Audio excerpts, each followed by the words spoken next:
தங்கக்கை கைராசிக்காரன் என்று சொல்லக்கூடிய அனைவருக்கும் வணக்கம். சிவகணம் சித்திக்கிட்டம். நாம் இன்று பார்க்க போகும் பதிவு தங்கக்கை சேஷாத்ரி சுவாமிகள் பிறந்த அஷ்ட நட்சத்திரத்திற்கான பதிவு. அஷ்ட நட்சத்திரத்தில் பிறந்த வேதகால கேரக்டர் மற்றும் சாதகதாரை பரிகாரம் மற்றும் முறைகள் மற்றும் கர்ம வினைகளை நீக்கும் பரிகாரம் பற்றி இந்த பதிவில் டீட்டெயிலா பார்க்க போறோம். முதல்ல இந்த அஷ்ட நட்சத்திரத்தில் பிறந்த வேதகால கேரக்டர்ஸ் யாரான்னு கேட்டீங்கன்னா, பரத்வஜ முனிவர், லவகுசர்கள் மற்றும் சவிதா என்று சொல்லக்கூடிய 12 ஆதித்யர்கள் ஒரு ஆதித்யர், அடுத்ததாக அரியமான் போன்றவர்களின் வரலாறு இந்த அஷ்ட நட்சத்திரத்தில் பிறந்ததாக கூறப்படுகிறது. இதுல மெயினா சவிதா என்று சொல்லக்கூடிய ஆதித்யர், இவருக்கு இந்த காயத்ரி மந்திரத்தோட நெருங்கிய தொடர்பு கொண்டு ஓம் போர் போஸ்வ அப்படி என்று சொல்லக்கூடிய 3வது லைன்ல ஒரு சவிதா என்று சொல்லக்கூடிய ஒரு ஆதித்யர். இவர்களுக்கு புராணத்தில் தங்கக்கை இருப்பதாக சொல்லப்படுகிறது. 2 கைகளும் அவருடைய கைகள் தங்கத்தால் ஆனது. அஷ்ட நட்சத்திர சிம்பலே கைதான் அஷ்ட நட்சத்திர சிம்பல். ஸோ அப்படி இருக்கிறப்ப இந்த நட்சத்திரக்காரர்கள் இயற்கையாகவே கைராசி உள்ளவர்களாக இருப்பார்கள். ஒரு முறையாவது வாழ்க்கையில உங்க வாழ்க்கையில நீ ஒரு கைராசிக்காரனா என்ற வாழ்க்கையை நீங்க கேட்காம இருக்கவே முடியாது. கண்டிப்பா உங்களுடைய நிலைமை எந்த நிலைமை இருந்தாலும், எப்பேற்பட்டா இருந்தாலும் உங்களுடைய கைராசி ஒரு நாள் வெளிப்பட்டே தீரும். ஸோ அப்பேற்பட்ட அஷ்ட நட்சத்திரக்காரர்கள் முதலில் தெரிந்து கொள்ள வேண்டியது சேஷாத்ரி சுவாமிகளுடைய வரலாறு. சின்னதா பார்த்துட்டு அதுக்கப்புறம் நம்ம மற்ற இதெல்லாம் பார்க்கலாம். சேஷாத்ரி சுவாமிகள் காஞ்சிபுரத்தில் பிறந்தவர். இவர் காமகோடி என்ற பரம்பரையில் பிறந்தவர். அதாவது காமகோடி காமாட்சி அம்மன் கோயிலிலே பூஜிப்பதற்காக ஏற்படுத்தப்பட்ட ஒரு பரம்பரை, காமகோடி பரம்பரை. இந்த பரம்பரையில பிறந்த அவரோட சொந்த வீடு, அவரோட வீடு இன்னும் இருக்கு, காஞ்சிபுரத்துல இருக்கு, அவர் பிறந்த வீடு இருக்கு. ஒரு முறை இந்த வரதராஜ பெருமாள் கோயிலே திருவிழாவை காண்பதற்காக இவருடைய தாயார், சேஷாத்ரி அம்மாவுடைய தாயார், அந்த குழந்தையை, சின்ன குழந்தை, அந்த குழந்தையை தூக்கி கொண்டு திருவிழா பார்க்க போறாங்க. போய் பார்த்துட்டு வர வழியில ஒரு பொம்மை கடைக்காரர் சோகமா உட்காந்துருக்காரு. நிறைய கிருஷ்ண பொம்மை இருக்கு, எதுவுமே விற்காம இருக்கு. அவர் ரொம்ப சோகமா உட்காந்துருக்க சுச்சுவேஷன்ல அந்த குழந்தை அந்த பொம்மையை பார்த்து கை காட்டி அழுகிறது. ஸோ தாயார் எவ்வளவோ சமாதானப்படுத்த போயிட்டும் அந்த குழந்தை சமாதானம் இல்லை. தாயாரிடமும் காசு இல்லை, கணவரும் இல்லை, காசும் இல்லை. ஸோ அப்படிப்பட்ட ஒரு சுச்சுவேஷன்ல அந்த பொம்மை கடைக்காரர் இறக்கப்பட்டு இந்த குழந்தைக்கு ஒரு பொம்மையை கொடுக்க, அந்த பொம்மையை பெற்றுக்கொண்ட சில மணி துளிகளிலே அந்த பொம்மை கடையில் இருந்த அனைத்து பொம்மைகளும் விற்பனை ஆகிவிட்டதாகவும், அந்த பொம்மைக்காரர் அந்த குழந்தையின் மகிமை உணர்ந்து, அம்மா இந்த குழந்தை சாதாரண குழந்தை இல்லைன்னு சொல்லி வணங்கி விட்டு சென்றதாகவும், இவர் சாதாரண கைகள் இல்லை, இந்த குழந்தையோட கை தங்க கை என்று சொல்லக்கூடிய நிலையில அந்த குழந்தையை வணங்கி விட்டு சென்றதாகவும், அதனாலே அவருக்கு தங்கக்கை சேஷாத்ரி என்று பெயர் வந்தது. அவர் அதே மாதிரி அவருடைய குருவான கோவிந்தபாதர் என்று சொல்லக்கூடியவரிடம் ஒரு முறை அவர் காஞ்சி வந்திருந்தப்ப அவருடைய உபதேசம் வாங்கி பல கலைகளை கற்று தேர்ந்து, இயற்கையிலேயே இளமையிலிருந்தே அவருக்கு சித்த சக்திகள் கைவரப்பட்டு அவர் திருவண்ணாமலை நோக்கி சென்று திருவண்ணாமலையிலே இருந்து அங்கேயே ஜீவன் முக்தி அடைந்ததாக, அண்ணாமலையாரின் பாதங்களை சேர்ந்ததாக அவருடைய வரலாறு அறியப்படுகிறது. அவர் ஆக்சுவலா பாத்தீங்கன்னா அவருடைய கேரக்டர்ஸ் எப்படி இருக்குன்னு பாத்தீங்கன்னா, அவர் தன்னுடைய சித்தம் அவர்கிட்ட இல்லவே இல்லை. கடைசி வரைக்குமே அவர் எப்போதுமே ஒரு சித்த நிலையிலே இருந்திருக்கக்கூடிய ஒரு சித்த புருஷர். திடீர்னு பாத்தீங்கன்னா மயனாத்தில் தூங்கிட்டு இருப்பாரு. திடீர்னு பாத்தீங்கன்னா சிவகங்கை குளத்துல அப்படியே நடப்பாரு, தண்ணி மேல நடப்பாரு. ஸோ அப்பேற்பட்ட ஒரு சித்த புருஷர் திடீர்னு ஒரு ஹோட்டலுக்கு போவாரு. அங்க இருக்கிற சாம்பார் சட்னி எல்லாம் தூக்கி போடுவாரு. அதே மாதிரி ஒரு பொட்டி கடைக்கு போனா அந்த கடையில இருக்கிற ஏதாவது ஒரு பாட்டில தூக்கி போட்டு உடைப்பாரு. மிட்டாய்களை தூக்கி ரோட்ல போடுவாரு. அந்த மாதிரி ஒரு சுச்சுவேஷன்ல அந்த கடைக்காரர்களுக்கு அன்று அவர்கள் வாழ்க்கையில் நினைத்து பார்க்க முடியாத அளவுக்கு வியாபாரம் நடக்கும். அவர்களுடைய செல்வம் சேரும். இவர் ஒரு குபேரன் ஒரு அம்சமாகவும் அறியப்படுகிறார். ஏன்னா அதுக்கும் ஒரு ஆதாரம் இருக்கு. வள்ளிமலை சச்சிதானந்த சுவாமிகள் என்று சொல்லக்கூடிய சுவாமிகள் சேஷாத்ரி சுவாமிகள் மீது மிகுந்த பக்தி உடையவர்.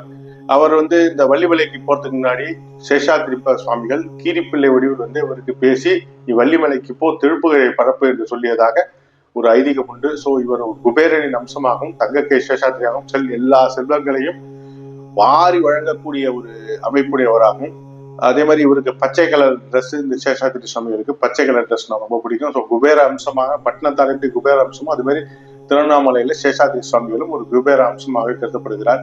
ரமண மகரிஷியை இந்த உலகுக்கு வெளிக்கொணர்ந்தவர் சேஷாத்ரி சுவாமிகள். 14 வயசு பையனா பாதாளலிங்கம் என்று சொல்லக்கூடியதுல தவம் இருக்கிறார். தவன மகரிஷி உடம்பு ஃபுல்லா பூச்சி செல் அரிக்குது. ஒரு புத்துக்கண்ட லெவல்ல அவரு தவத்துல உட்கார்ந்துருக்காரு. கிட்டத்தட்ட ஒரு 15-20 நாளா அந்த கோயில்ல இருந்து அசையாம அந்த பாதாள லிங்கத்துக்குள்ளே அமர்ந்து தவம் செய்கிறார். உணவு இல்லை, நீர் இல்லை, எதுவுமே இல்லை. தன்னை மறந்த தவத்துல இருக்கார். உடம்புல பூச்சி இருக்குது. அப்படிப்பட்ட ஒரு நிலையிலே சேஷாத்ரி சுவாமிகள் ரமண மகரிஷியை கண்டுபிடித்து அவரை இந்த உலகு கொண்டு காட்டிய பெருமை சேஷாதிரி சுவாமிகளே சாரும். இவர் அடிக்கடி சுடுகாட்டில் போய் ஒரு ஓய்வு எடுக்கக்கூடிய ஒரு நிலையிலே சுடுகாட்டில் வேலை செய்யக்கூடிய ஒருவரின் மகன் அவரிடம் வந்து என் தகப்பனார் வந்து இது மாதிரி ஒரு தப்பான கேஸ்ல உள்ள வச்சிருக்காங்கன்னு சொல்லப்ப குப்பன் விடுதலை குப்பன் விடுதலை குப்பன் என்று விடுதலை என்று சொல்லி 3 முறை சொல்லி அவர் உடனடியாக ரிலீஸ் ஆகி வந்ததாக ஒரு வரலாறு உண்டு. இது போல பல சுவையான சம்பவங்கள் அவர் வாழ்க்கையில் இருந்திருக்கின்றன. அவருடைய லைஃப் ஹிஸ்டரிக்காகவே தனி பதிவு ஒன்று போடுறேன். ஸோ சேஷாதிரி சுவாமிகள் வழிபாடு இவர்களுக்கு எல்லா சுகங்களையும் சர்வ சுகங்களையும் வழங்கக்கூடியது. ஸோ அதே போல இவர்கள் கன்னியாகுமரி அம்மன் கன்னியம்மன் வழிபாடும் இவர்களுக்கு மிகுந்த நன்மை அளிக்கக்கூடியது. அஸ்த நட்சத்திரத்துக்கு நடுநாயகம் கன்னிராசியில் நடுநாயகமாக வருகிறது. ஸோ சப்தகன்னிமார்கள் வழிபாடு, சேஷாதிரி சுவாமிகள் வழிபாடு மற்றும் இவர்கள் காயத்ரி சவிதா என்று சொல்லக்கூடிய காயத்ரி தேவி அதிதேவதையாக இந்த நட்சத்திரத்தின் அதிதேவதையாக காயத்ரி தேவி வருவதால் இந்த நட்சத்திரக்காரர்கள் காயத்ரி மந்திரத்தை சொல்லி தினசரி ஒரு 21 முறை காயத்ரி மந்திரத்தை சொல்லி வர இவர்கள் வாழ்க்கையில் வளம் என்பது பெருகும். இந்த நட்சத்திரக்காரர்கள் R&D என்று சொல்லக்கூடிய ரிசர்ச் அண்ட் டெவலப்மெண்ட்ல பயங்கர ஒரு புகழ்பெற்று விளங்கக்கூடியவர்கள்.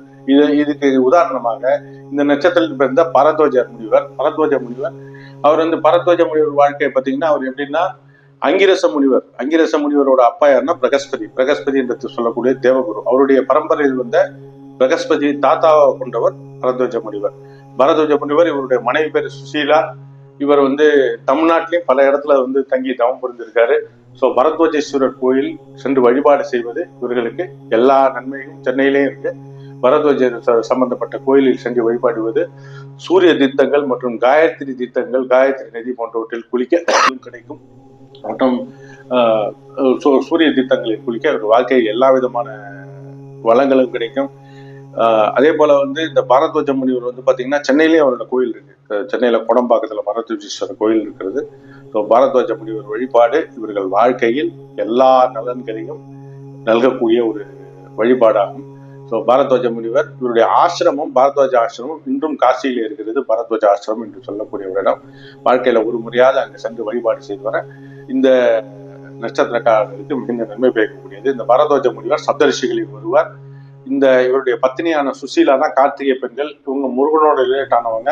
எப்படின்னு சொன்னீங்கன்னா கார்த்திகை பெண்கள் சப்தரிஷி பத்னிகள் தான் கார்த்திகை பெண்களாக வருகிறார்கள். அந்த சப்தரிஷி பத்னிகளில் கார்த்திகை பெண்ணாக வரக்கூடியவர்கள் இவர்களுக்கும் வளர்த்த ஒரு பெருமை வாய்ந்த பரம்பரையில் வந்தவர்கள். விமான சாஸ்திரம் மற்றும் ஆயுர்வேதத்தில் சிறந்து விளங்கக்கூடியவர்கள். தே are the Hasta nakshatra peoples are golden hands plus they are the great observer. R&Dல வந்து இவர்களை ஜெயிக்க யாராலும் முடியாது. ரிசர்ச் அண்ட் டெவலப்மெண்ட்ல அப்சர்வேஷன் அப்படி இருப்பாங்க. சும்மா உராங்குட்டாங்க மாதிரி உட்கார்ந்துருப்பாங்க. எல்லாம் ஒரு சின்ன ஒரு எறும்பு நகர்றது கூட அவங்க பார்த்து கொண்டே இருப்பார்கள். இந்த நட்சத்திரத்திற்கு விலங்காக பருந்து சொல்லப்பட்டிருக்கிறது.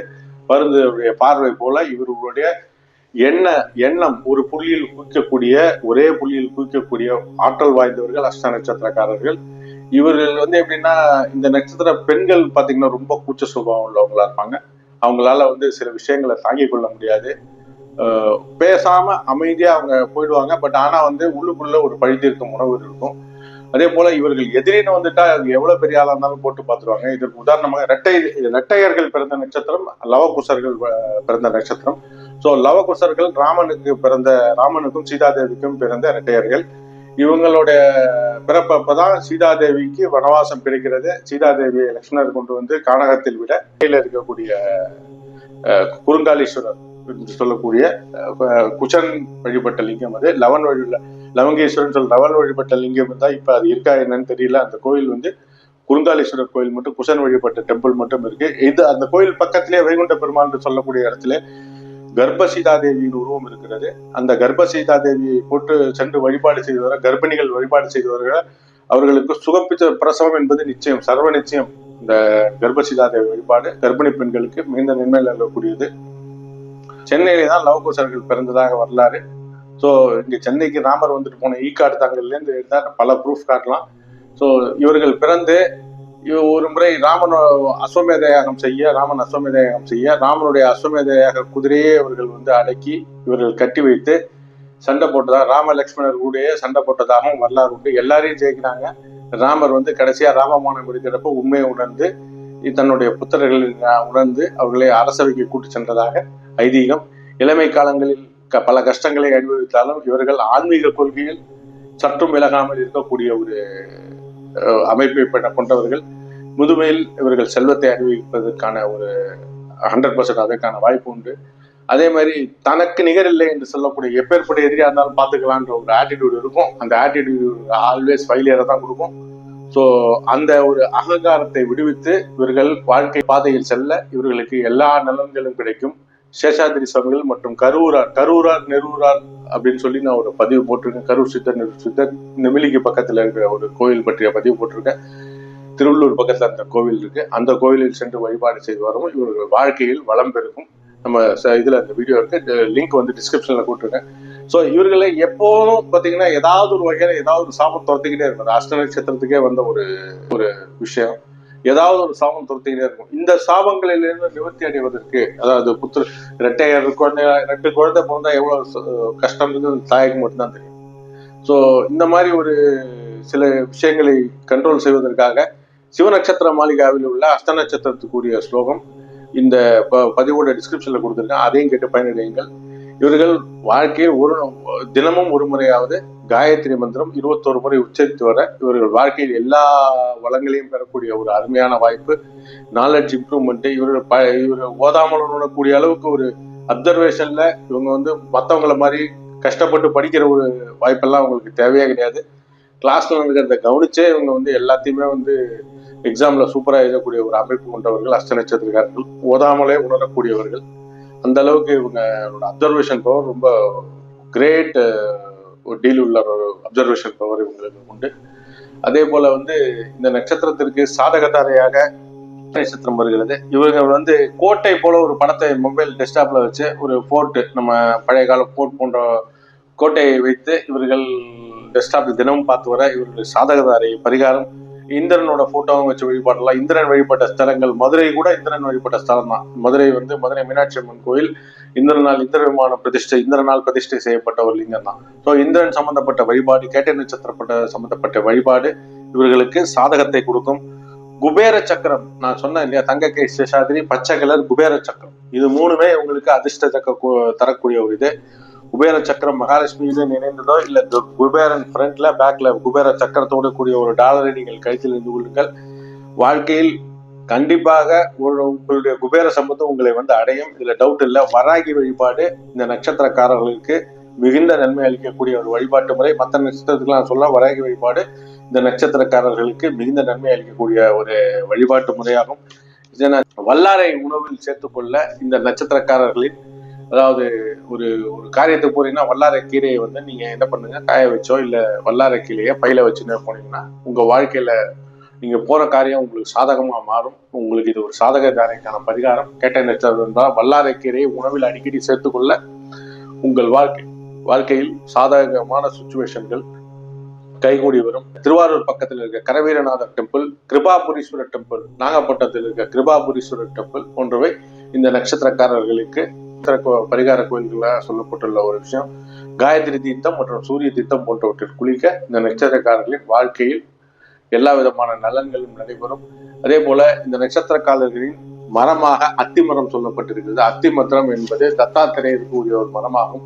ஸோ தத்தாத்திரேயர் வழிபாடு மற்றும் அத்தி மரத்திற்கு மஞ்சள் நீர் ஊற்றுவது போன்றவை இந்த நட்சத்திரக்காரர்களின் வாழ்க்கையில் கர்ம வினைகளை போக்கக்கூடிய ஒரு பரிகார முறைகளாகும். அல்லிமலர், மகாலட்சுமிக்கு அல்லிமலர் மாலை செய்து இந்த நட்சத்திரக்காரர்கள் வெள்ளிக்கிழமையில சாத்தி வர அல்லிமலர் மூலமா இந்த அல்லிமலர் மாலை சாற்றி வர இவர்கள் வாழ்க்கையில் செல்வம் சேரும். குபேரனுக்கும் அல்லிமலர் மாலை சாட்டலாம். ஸோ பிரதோஷ காலங்களிலே இந்த நட்சத்திரக்காரர்கள் பால் கொண்டு அபிஷேகம் செய்து வர இவர்கள் வாழ்க்கையில் மிகுந்த நன்மை பிறக்கக்கூடிய ஒரு சுச்சுவேஷன் வரும். ஸோ இந்த நட்சத்திர பெண்கள் வாழ்க்கையில் வளையல் அணிவது இவர்களுக்கு எல்லா வளங்களையும் கொடுக்கக்கூடிய ஒரு வரும். ஸோ இத்துடன் இந்த அஸ்த நட்சத்திரத்துக்கான பதிவு, இந்த 13ஆம் நட்சத்திரத்தோட பதிவு நிறைவு. விரைவில் அடுத்த நட்சத்திரத்தில்